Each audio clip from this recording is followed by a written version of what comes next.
മറുനാടൻ മലയാളിയുടെ മേധാവിയായ ഷാജസ്കറിയക്ക് മറ്റൊരു കുരുക്ക് ഒരുങ്ങുന്നു. വെളിപ്പെടുത്തിയിരിക്കുന്നത് മുതിർന്ന IPS ഉദ്യോഗസ്ഥനായ ശ്രീജിത്താണ്. അതുകൊണ്ട് അതിൽ കാര്യമുണ്ട് എന്ന് പറയേണ്ടി വരും.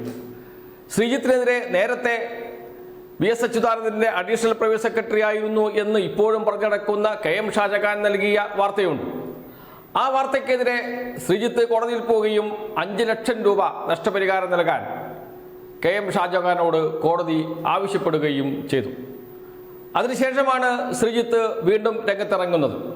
ശ്രീജിത്തിന് എതിരെ മറുനാടൻ മലയാളിയിലും ഒരു വാർത്ത വന്നിരുന്നു എന്നാണ് അദ്ദേഹം തന്നെ പറയുന്നത്. എന്നാൽ അതിന് ഇരയായത് വിദേശത്തെ ഒരു ആയുർവേദ ആശുപത്രിയിലെ ജീവനക്കാരാണ്. അവരാണ് ഇപ്പോൾ ഷാജസ്കറിക്കെതിരെ പരാതി നൽകിയിരിക്കുന്നത്. പരാതിയിൽ അന്വേഷണം പോവുകയാണ്. അത്ര പെട്ടെന്നൊന്നും രക്ഷപ്പെടാൻ കഴിയില്ല ഷാജസ്കറിയക്ക് എന്നാണ് IPS ഉദ്യോഗസ്ഥനായ ശ്രീജിത്ത് പറഞ്ഞിരിക്കുന്നത്. അദ്ദേഹത്തിന്റെ വാക്കുകൾ കേൾക്കാം. ഇത് കൂടാതെ വേറൊരു കാര്യം അദ്ദേഹം ചെയ്തത് വലിയ ഒരു കുറ്റകൃത്യമായിട്ട് ഇപ്പോൾ വന്നിട്ടുണ്ട്. അത് അദ്ദേഹം അറിഞ്ഞിട്ടുണ്ടോ ഇല്ലയോ എന്ന് എനിക്കറിയില്ല. ഞാനിപ്പോൾ വിദേശത്ത് പോയി വന്നപ്പം അവിടെ ഒരു ആയുർവേദ ആശുപത്രിയിൽ ഞാനൊരു ചടങ്ങിൽ പങ്കെടുക്കേണ്ടായി. നിയമാനുസൃതം UAE നടക്കുന്ന ഒരു ആയുർവേദ ആശുപത്രിയാണ്. ആ ആശുപത്രി അദ്ദേഹം വീഡിയോ നടത്തിയപ്പോൾ സ്പാ എന്ന് വിശേഷിപ്പിച്ചു. സ്പാ എന്താണെന്ന് നമുക്ക് എല്ലാവർക്കും അറിയാമല്ലോ എന്നുള്ളൊരു കമന്റും അതിന്റെ കൂട്ടത്തിൽ അദ്ദേഹം പറഞ്ഞു.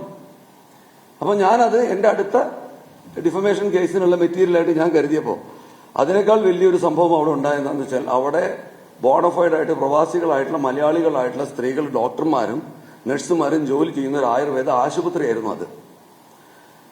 അബുദാബി ഗവൺമെന്റിന്റെ പൂർണ്ണമായ അനുവാദത്തോടുകൂടിയും ലൈസൻസോടുകൂടിയും നടക്കുന്ന ആ സ്ഥാപനത്തിനെ ഇങ്ങനെ അപകീർത്തിപ്പെടുത്തിയതിൽ അവർക്ക് പ്രശ്നമുണ്ടായിട്ട് അവരിൽ ഒരാളുടെ വിവാഹം മുടങ്ങുന്ന സാഹചര്യം വരെ ഇതിലുണ്ടായി. അതിൽ ഏകദേശം 7ഓളം സ്ത്രീകൾ പരാതി തന്നു. ആ പരാതി അനുസരിച്ച് FIR ഇട്ട് അന്വേഷണം നടത്തിക്കൊണ്ടിരിക്കുകയാണ്. അതിലൊന്നും എന്റെ ഈ FIR ഇട്ടതിലോ ഒന്നും എനിക്ക് യാതൊരു പങ്കുമില്ലെങ്കിലും അദ്ദേഹം കരുതിയിരിക്കുന്നത് ഞാനാണ് ഇതിന്റെ പുറകിലെ ആളെന്നുള്ളതാണ്. അതൊക്കെ അദ്ദേഹത്തിന്റെ മനസ്സിലിരിക്കുന്ന പോലെ നടന്നോട്ടെ, അതിനൊന്നും എനിക്ക് വിരോധമില്ല. പക്ഷേ പ്രവാസികളായിട്ടുള്ള അന്തസ്സോടുകൂടി ജീവിക്കുന്ന ആൾക്കാരെ അപകീർത്തിപ്പെടുത്തുകയും അവർ അവമാനിക്കുകയും ചെയ്ത് അവരുടെ ജീവിതം വഴിമുട്ടിക്കുന്ന രീതിയിലുള്ള പ്രവൃത്തികൾ ചെയ്തതിന് അദ്ദേഹം നിയമപരമായിട്ട് നടപടി നേരിടേണ്ടി വരും എന്നുള്ളത് വസ്തുതയാണ്. അതുകൊണ്ട് ഞാൻ ഇത്തരണത്തിൽ അറിയിക്കാൻ ആഗ്രഹിക്കുകയാണ്. ആ സ്ഥാപനത്തിന്റെ ഡീറ്റെയിൽസ് ഒക്കെ അദ്ദേഹത്തിന്റെ വീഡിയോയിൽ പറഞ്ഞിട്ടുണ്ട്. അവരെല്ലാവരും അവിടെ ആയതുകൊണ്ട് അവർക്ക് ഇവിടെ വന്നിട്ട് നേരിട്ട് നിങ്ങളെ കാണാനുള്ള അവസരമില്ല. നിങ്ങൾക്ക് UAE ആരെങ്കിലും ഉണ്ടെങ്കിൽ അവിടെ അന്വേഷിച്ചു കഴിഞ്ഞാൽ അതിന്റെ വസ്തുത മനസ്സിലാക്കാൻ പറ്റും. അതും കൂടെ പൊതുജന മധ്യത്തിൽ കൊണ്ടുവരണമെന്നാണ് എന്റെ ആഗ്രഹം. കാരണം എന്ന് വെച്ച് കഴിഞ്ഞാൽ ഇപ്പം ആ വ്യക്തികൾ, അവിടെയുള്ള വ്യക്തികൾ എന്നോട് ചോദിച്ചൊരു രസകരമായ ചോദ്യമുണ്ട്. സാറിന് ഇദ്ദേഹവുമായിട്ട് വൈരാഗ്യമുണ്ടെങ്കിൽ ഞങ്ങൾ എന്ത് പിഴച്ചു? വളരെ പ്രസക്തമായൊരു ചോദ്യമാണ്. എനിക്ക് അദ്ദേഹത്തിന് വൈരാഗ്യമൊന്നുമില്ല, അദ്ദേഹത്തിന് എന്നോടാണ് വൈരാഗ്യം. ഇതെനിക്ക് അവരെ പറഞ്ഞ് മനസ്സിലാക്കാൻ പോലും പറ്റുന്നില്ല. അവിടെയുള്ള വളരെ ഉത്തരവാദിത്തമായിട്ട് ഇവിടുന്ന് ആയുർവേദ ഡിഗ്രിയൊക്കെ കഴിഞ്ഞ് പോയ ഡോക്ടർമാരാണ് അവിടെ ജോലി ചെയ്യുന്നത്. അവരുടെ പരാതി പുറത്ത് ഫലപ്രദമായിട്ടുള്ള സത്യസന്ധമായ അന്വേഷണം ഇവിടെ നടത്തണം എന്നുള്ളത് തന്നെയാണ് എന്റെ ആഗ്രഹം. എന്നെക്കുറിച്ച് അദ്ദേഹം ആരോപണം പറയുന്നുണ്ട്. ഞാൻ ആ അന്വേഷണങ്ങളിൽ നേരിട്ട് ഇടപെടുന്നില്ല. അതിൻ്റെ കാര്യമില്ല, ഇടപെടേണ്ട കാര്യമില്ല. നിയമപരമായ കാര്യങ്ങൾ അതിന്റെ വഴിക്ക് പോകും. ഇങ്ങനെയുള്ള കേസുകളും ഇവിടെ രജിസ്റ്റർ ചെയ്ത് അന്വേഷിക്കപ്പെടുന്നുണ്ട്. ഇതിന് പകരമായിട്ട് ഇപ്പം ചെയ്യുന്ന കാര്യങ്ങൾ എന്ന് പറഞ്ഞു കഴിഞ്ഞാൽ ഇന്നലെ വളരെ രസകരമായൊരു ഫേസ്ബുക്ക് പോസ്റ്റ് ഇറങ്ങി. ഒരു എക്സ്പ്രസ് കേരള എന്നുള്ള ഒരു ഓൺലൈൻ മീഡിയവും പിന്നെ ഏതോ ഒരു ആളുടെ ഒരു ഫേസ്ബുക്ക് പേജ് ഇറങ്ങി.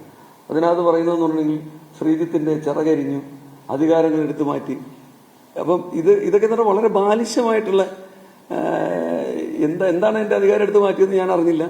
അപ്പൊ ഇങ്ങനെ എന്തെങ്കിലുമൊക്കെ പറഞ്ഞ് അവമാനിക്കാൻ ശ്രമിക്കുക എന്നുള്ള ഈ സോഷ്യൽ മീഡിയ പ്രവണതയ്ക്കെതിരെ ശക്തമായി എല്ലാവരും പ്രതികരിക്കണം. അത് ഇപ്പം ഞാനിപ്പോൾ എന്റെ കാര്യം പറഞ്ഞു. ഇതുപോലെ അനുഭവിക്കുന്ന ലക്ഷക്കണക്കിന് ആൾക്കാർ ഈ സമൂഹത്തിലുണ്ട്. നിങ്ങളിൽ പലരും പല രീതിയിൽ അനുഭവിക്കുന്നുണ്ടാവുമെന്നും എനിക്കറിയാം. അപ്പൊ ആ പ്രവണതയ്ക്കെതിരെ വളരെ കർശനമായ നിലപാട് ഇനിയും ഞാൻ തുടരും. യുദ്ധം അദ്ദേഹം തുടരുന്നത്രയും കാലം ഒരു മടിയും കൂടാതെ യുദ്ധം ചെയ്യാൻ ഞാനും തയ്യാറാണ്. മടിശീലയിൽ കനമില്ലെങ്കിൽ ആരെയും ഭയക്കേണ്ട കാര്യമില്ല എന്നുള്ള ധൈര്യത്തോടുകൂടി ഞാൻ മുമ്പോട്ട് നിൽക്കുക. എനിക്ക് ഇന്ന് വരെ മനസ്സിലായിട്ടില്ല.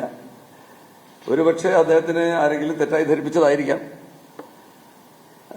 പിന്നെ അല്ലെങ്കിൽ ഒരുപക്ഷെ ചിലരെ കാണുമ്പോൾ നമുക്ക് ഇഷ്ടപ്പെടാതെ വരില്ലേ, അങ്ങനെ വല്ലതായിരിക്കും എനിക്ക് തോന്നുന്നു. ഞാനിന്ന് വരെ കോടതിയിൽ എന്നെ ക്രോസ് ചെയ്യുമ്പോഴല്ലാതെ ഞാൻ അദ്ദേഹമായിട്ടൊരു ഇന്ററാക്ഷനും വേറെ വ്യക്തിപരമായിട്ട് ഉണ്ടായിട്ടില്ല. പിന്നെ ഒരുപക്ഷെ അദ്ദേഹം ഒരുപാട് ഇപ്പം ഏറ്റവും അവസാനം ചെയ്ത വീഡിയോയിൽ പറയുന്നുണ്ട്, ഞാൻ ഒരുപാട് പോലീസ് ഉദ്യോഗസ്ഥരെ നിഷ്പ്രഭരാക്കിയ വ്യക്തിയാണ്. അദ്ദേഹം ഒരു മഹാനായിരിക്കാം, പക്ഷേ അദ്ദേഹം മഹാനാണോ അല്ലയോ എന്നുള്ളതല്ലല്ലോ വിഷയം. എനിക്ക് എന്റേതായിട്ടുള്ള ഇന്റഗ്രിറ്റി ഉണ്ട്, എനിക്ക് എന്റേതായിട്ടുള്ള സത്യസന്ധതയുണ്ട്. അപ്പൊ അവിടെ വിജിലൻസ് കോടതി എനിക്ക് ക്ലീൻ ചിറ്റ് തന്നാൽ അത് അദ്ദേഹം പറയുന്നത് എന്താണെന്ന് വെച്ചാൽ എന്റെ കീഴിലുള്ള ഉദ്യോഗസ്ഥരാണ് വിജിലൻസ് കേസ് അന്വേഷിച്ചത്. അപ്പൊ അങ്ങനെയാകുമ്പോൾ ഇപ്പം വലിയ ഏതെങ്കിലും ഒരു വ്യക്തിയെക്കുറിച്ച്, ഏതെങ്കിലും ഒരു മന്ത്രിയെ കുറിച്ചാണ് അന്വേഷണം വേണ്ടതെന്ന് വെച്ചിട്ടുണ്ടെങ്കിൽ മുഖ്യമന്ത്രി അന്വേഷിക്കണം എന്നാണ് ഇപ്പോൾ അദ്ദേഹം പറയുന്നതിന്റെ താല്പര്യം.